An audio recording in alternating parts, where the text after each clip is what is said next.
On travaille tous la main dans la main, que c'est pas forcément un combat de femmes, c'est pas forcément un combat de certains pays, c'est un combat de tout le monde. Il faut que tout le monde soit associé et chacun a sa carte à jouer, chacun son rôle à jouer.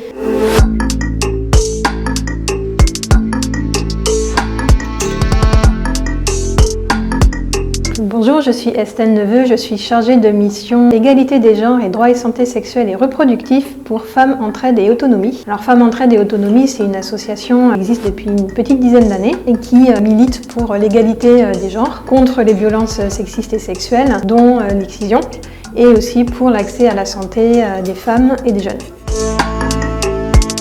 Alors FEA a rejoint le réseau l'année dernière et c'est vrai qu'on a des combats communs. L'un de nos gros projets a été de sensibiliser justement aux mutilations sexuelles féminines. Femmes Entraide et Autonomie a un projet qui engage des hommes à faire la promotion de l'égalité femmes-hommes, surtout à sensibiliser d'autres hommes sur l'excision, ses conséquences, ses causes et qui militent pour l'abandon des mutilations sexuelles féminines et qui vont aller sensibiliser d'autres hommes pour qu'eux aussi se saisissent de ces questions et influencent les choix qui sont faits pour leur petite fille.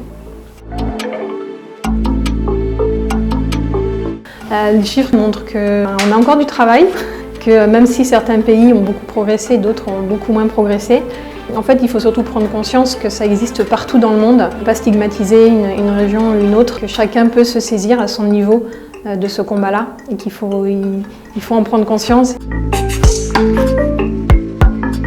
Donc les hommes ont un rôle à jouer.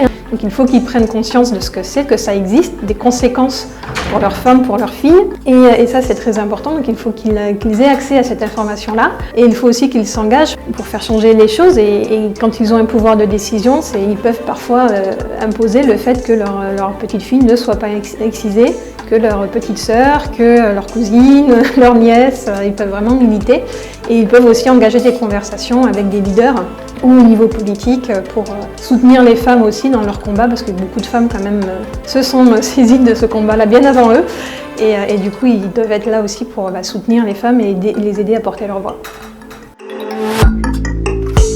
C'est un frein et clairement on n'en parle pas assez de sexualité, même en France, quand on voit que la loi qui demande d'avoir des cours d'éducation complète à la sexualité dans les écoles n'est pas du tout appliquée en réalité. Et c'est un vrai frein parce que du coup on a des enfants qui n'osent pas en parler ni à leurs parents ni dans l'école, qui ne savent pas ce que c'est, qui du coup ne vont pas oser poser des questions et ça peut entraîner aussi des problèmes de prise en charge parce que si un enfant ne va pas dire attention on me ramène dans mon pays d'origine, je risque une excision, il va y avoir un problème de prise en charge qui peut durer très longtemps, voire s'amplifier avec le temps.